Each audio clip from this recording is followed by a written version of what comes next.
بسم اللہ الرحمن الرحیم نحمدہ ونصلی علی رسولہ الکریم والحمد للہ رب العالمین وعن ابی سلیمان خالد بن ولید رضی اللہ عنہ قال لقد انقطعت فی یدی یوم موتت 9 اسیاف فما باقی فی یدی الا صفیحۃ یمانیہ۔ حضرت ابو سلیمان خالد بن ولید رضی اللہ عنہ روایت کرتے ہیں کہ جنگ موتا والے دن میرے ہاتھ سے 9 تلواریں ٹوٹیں، صرف ایک چھوٹی یمنی تلوار میرے ہاتھ میں باقی رہی۔ تو اس حدیث میں غزوہ موتا میں حضرت خالد بن ولید رضی اللہ عنہ کی شجاعت اور بہادری کا تذکرہ ہے۔ غزوہ موتا یہ جمادی الاولیٰ کے مہینے 8 ہجری میں ہوا۔ موتا یہ ملک شام میں ایک علاقہ ہے، مگر آج کل اس کا حصہ اردن میں شامل ہے۔ اس غزوے کا سبب یہ بنا کہ آپ صلی اللہ علیہ وسلم کا دعوتی خط حضرت حارث بن عمیر رضی اللہ عنہ لے کر جب کیسر روم کی طرف جا رہے تھے تو راستے میں بلقاء کے سردار شرحبیل نے حضرت حارث رضی اللہ عنہ کو شہید کر دیا، تو آپ صلی اللہ علیہ وسلم نے ان کا بدلہ لینے کے لیے 3000 کا لشکر تیار کر کے روانہ فرمایا۔ اس جنگ میں اولاً جو امیر تھے وہ حضرت زید بن حارثہ رضی اللہ عنہ تھے۔ ان کی شہادت کے بعد جعفر بن ابی طالب رضی اللہ عنہ ہوئے، پھر عبداللہ بن رواحہ رضی اللہ عنہ، تو یہ دونوں بھی شہید ہو گئے، تو پھر حضرت خالد بن ولید رضی اللہ عنہ امیر بنے اور ان کے ہاتھوں مسلمانوں کو فتح ملی۔ اسی جنگ میں حضرت خالد بن ولید رضی اللہ عنہ کی 9 تلواریں ٹوٹیں۔ علماء فرماتے ہیں کہ اس حدیث میں حضرت خالد بن ولید رضی اللہ عنہ کی ہمت اور شجاعت کا بیان ہے کہ تلواریں ٹوٹتی رہی مگر وہ اپنی جگہ پر جمے رہے۔ ان کا نام خالد اور ابو سلیمان ان کی کنیت تھی اور ان کا لقب سیف اللہ تھا۔ یہ ام المؤمنین حضرت میمونہ رضی اللہ عنہا کے قریبی رشتہ دار تھے۔ حضرت خالد بن ولید کا خاندان زمانہ جاہلیت سے بڑا معزز سمجھا جاتا تھا۔ غزوہ احد میں مسلمانوں کے خلاف بڑی شجاعت سے لڑائی کی، مسلمانوں کے پاؤں اکھڑ گئے، اور پھر 6 ہجری اور 8 ہجری کے درمیان میں یہ مسلمان ہوئے، اور سب سے پہلی جنگ جس میں انہوں نے شرکت کی وہ جنگ موتا ہے۔ اسی میں آپ رضی اللہ عنہ کے ہاتھ سے 9 تلواریں ٹوٹیں، اسی میں آپ صلی اللہ علیہ وسلم نے ان کو سیف اللہ کا لقب دیا۔ پھر اس کے بعد فتح مکہ، غزوہ حنین، غزوہ طائف، تبوک، سریہ بنو خزیمہ، سریہ نجران، سریہ یمن، سریہ عوزہ کے علاوہ کئی اور لڑائیوں میں بھی انہوں نے شرکت فرمائی۔ حضرت عمر رضی اللہ عنہ نے ان کو 17 ہجری میں معزول کر دیا تھا کہ عام لوگوں کو یہ خیال پیدا ہونے لگا کہ اسلامی فتوحات کا دار و مدار خالد رضی اللہ عنہ کی قوت بازو پر ہے، جس کو حضرت عمر رضی اللہ عنہ پسند نہیں کرتے تھے۔ اس کے علاوہ اور بھی دوسری وجوہات تھیں۔ ان کو حضرت عمر رضی اللہ عنہ نے حران اور موتا کا گورنر بنایا، مگر انہوں نے خود ہی 1 سال کے بعد چھوڑ دیا۔ ان کو نبی کریم صلی اللہ علیہ وسلم سے بہت زیادہ عقیدت تھی۔ انہوں نے ایک ٹوپی سلوائی جس میں آپ صلی اللہ علیہ وسلم کے منہ مبارک کو رکھا تھا۔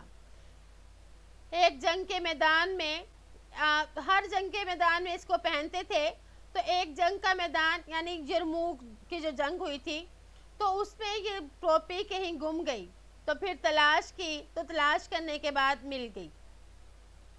ان کی وفات کے بارے میں آتا ہے کہ ان کی وفات مدینے میں 22 ہجری میں ہوئی۔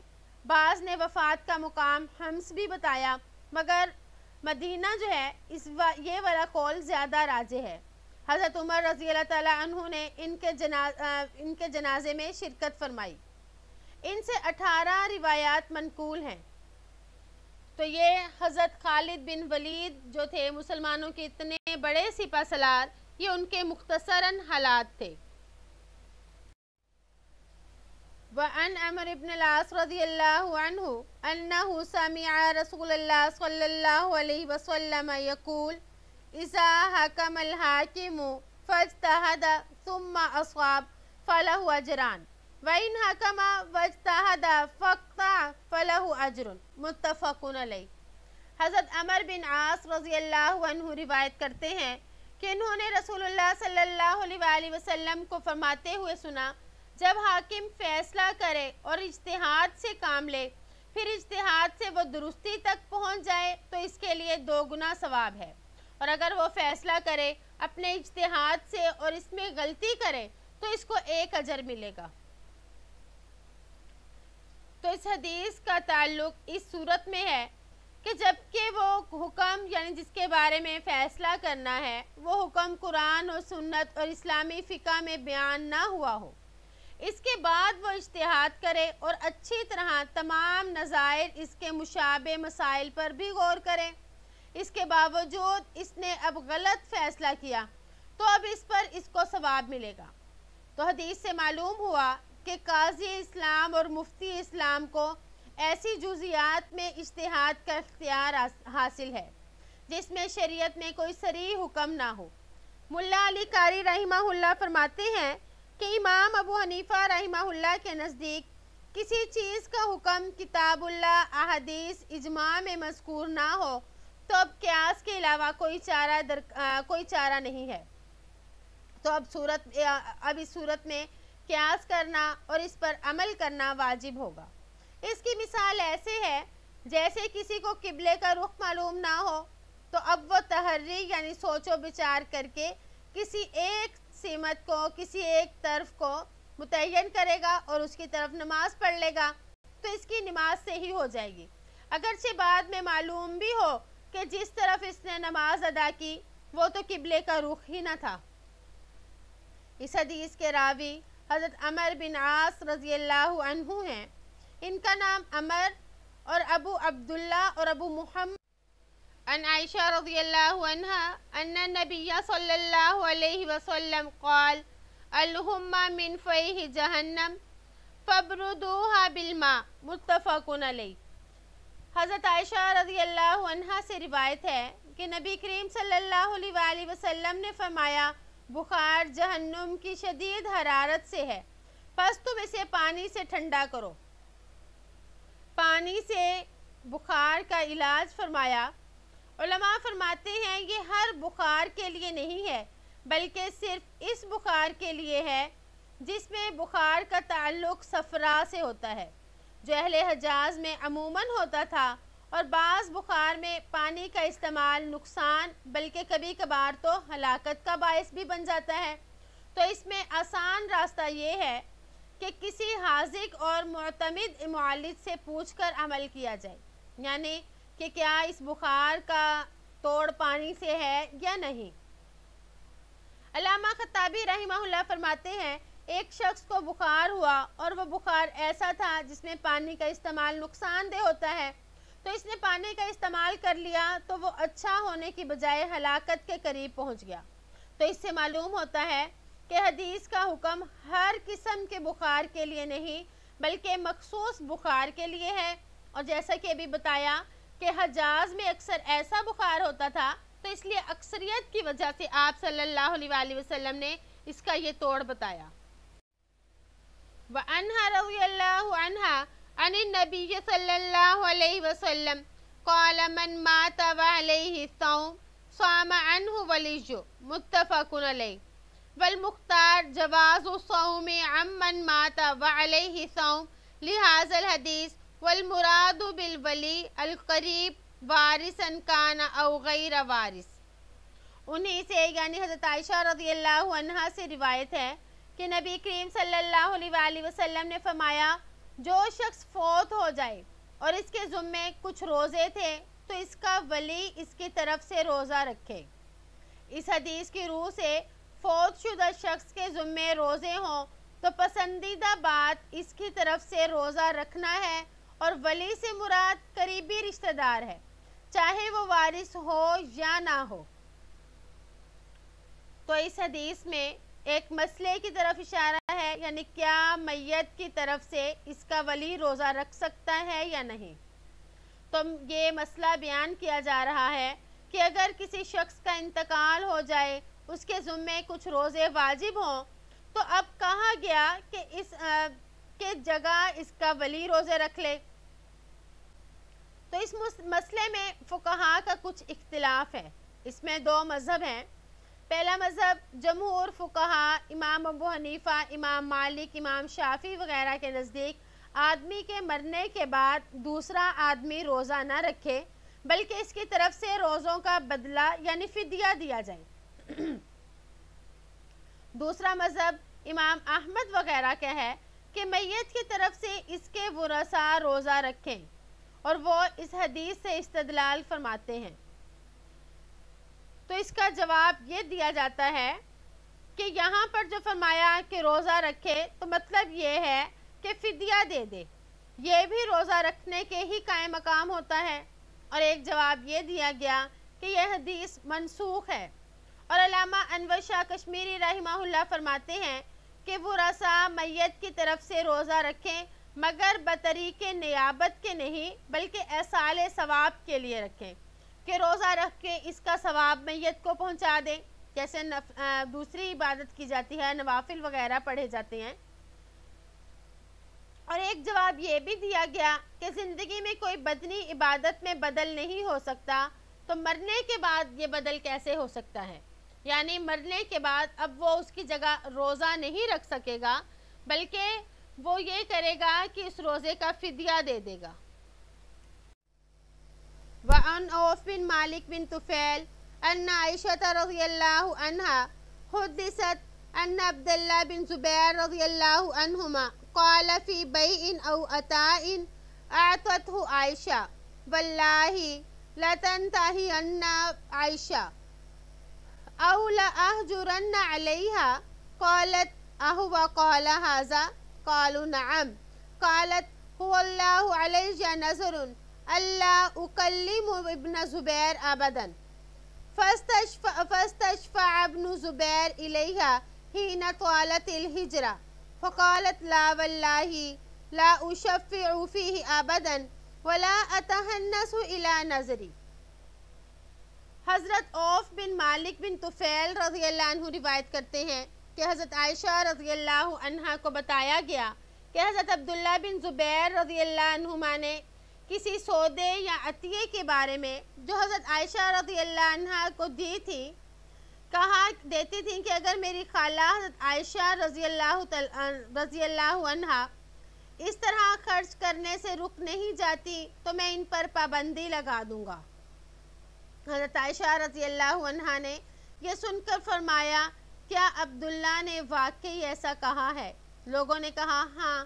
تو انہوں نے فرمایا، مجھ پر اللہ کے نام کی قسم کہ اب میں کبھی بھی عبداللہ بن زبیر سے بات نہیں کروں گی۔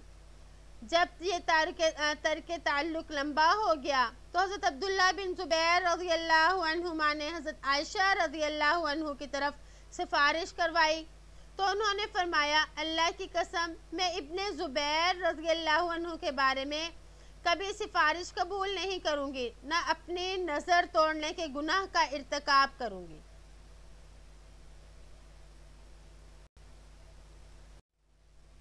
فلما طال ذلك على ابن زبیر کلم المسور بن مخرمہ وعبد الرحمن بن اسود بن عبد یغوث وقال لهما انشدوكم الله لما ادخلتمانی على عائشہ فإنها لا يحل لها ان تنذر قطيعتي فاقبل به المسور وعبد الرحمن حتى استأذنا على عائشہ فقال السلام عليك ورحمة الله وبركاته ان ادخل؟ قالت عائشہ ادخلوا۔ قالوا كلنا؟ قالت نعم ادخلوا كلكم ولا تعلم ان معهم ابن زبیر فلما دخلوا۔ جب حضرت عبداللہ بن زبیر رضی اللہ عنہما کا معاملہ لمبا ہو گیا تو انہوں نے حضرت مسور بن مخرمہ رضی اللہ عنہ اور عبد الرحمن بن اسود بن عبد یغوث رضی اللہ عنہ سے بات کی، اور ان سے کہا کہ میں تم دونوں کو اللہ کی قسم دیتا ہوں کہ تم مجھے حضرت عائشہ رضی اللہ عنہا کے پاس لے چلو، اس لیے کہ جائز نہیں کہ وہ مجھ سے قطع تعلق کی نظر پر قائم رہے۔ پس حضرت مسور اور عبد الرحمن رضی اللہ عنہما دونوں حضرت عبداللہ بن زبیر کو لے گئے، حتیٰ کہ انہوں نے حضرت عائشہ رضی اللہ عنہا سے اندر آنے کی اجازت مانگی اور انہوں نے کہا السلام علیکم ورحمۃ اللہ وبرکاتہ، کیا ہم اندر آ جائیں؟ تو حضرت عائشہ رضی اللہ عنہا نے فرمایا کہ آ جاؤ۔ انہوں نے کہا ہم سب آ جائیں؟ تو حضرت عائشہ نے فرمایا ہاں تم سب آ جاؤ، اور ان کو یہ معلوم نہ ہوا کہ ان کے ساتھ عبداللہ بن زبیر رضی اللہ عنہما بھی ہیں۔ فلما داخلوا، پس جب وہ اندر داخل ہوئے، داخل ابن زبیر الحجاب فاعتنق عائشہ رضی اللہ عنہا وطفق یناشدها ویبکی وطفق المسور وعبد الرحمن یناشدانها الا کلمته وقبلت منه ویقولان ان النبی صلی اللہ علیہ وسلم نهى عما قد علمت من الہجرہ ولا يحل لمسلم ان يهجر اخاه فوق ثلاث لیال فلما اکثروا على عائشة من التذکرة والتحریج طفقت تذکرهما وتبکی وتقول انی نظرت والنظر شدید فلم يزال بها حتى كلمت ابن زبیر وعتقت في نظرها ذلك 40 رقبة وكانت تذكر نظرها بعد ذلك فتبكي حتى تبل دموعها خمارها رواہ البخاری۔ تو حضرت عبداللہ بن زبیر رضی اللہ عنہما پردے کے اندر چلے گئے اور حضرت عائشہ رضی اللہ عنہا سے لپٹ کر انہیں قسمیں دینے لگے اور رونے لگے۔ حضرت مسور اور عبد الرحمن رضی اللہ عنہما بھی انہیں قسم دے کر کہنے لگے کہ وہ ابن زبیر سے بات شروع کر دیں اور ان کا عذر قبول فرما لیں۔ وہ کہنے لگے کہ نبی کریم صلی اللہ علیہ وآلہ وسلم نے قطع تعلق سے منع فرمایا ہے جو آپ کے علم میں ہے، اور کسی مسلمان کے لیے جائز نہیں کہ وہ 3 راتوں سے زیادہ اپنے مسلمان بھائی سے بول چال اور قطع تعلق رکھے۔